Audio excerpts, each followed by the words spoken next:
След 350 метра влезте в кръговото и излезте по първият изход.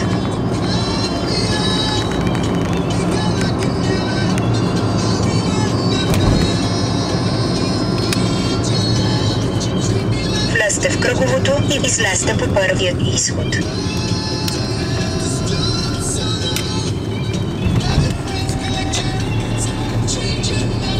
Карайте 300 метра и влезте в кръговото.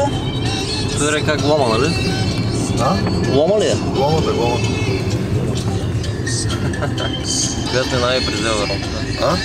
Която минава и през Елверон. А ти па прави запис. Не бе, не правя запис.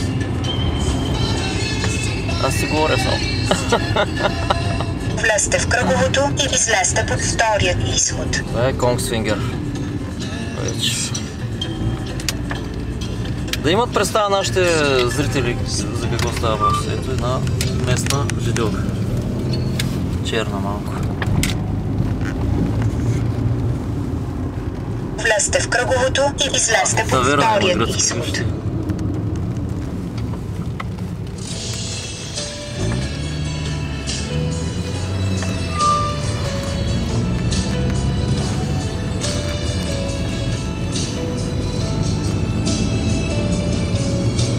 Карайте 1,2 км и влезте в кръговото. Много вика, бе.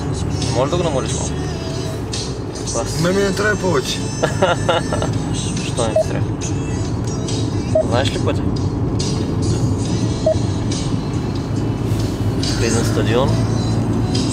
Ще играят матч. Ще играят дръжки. Вчера видя ли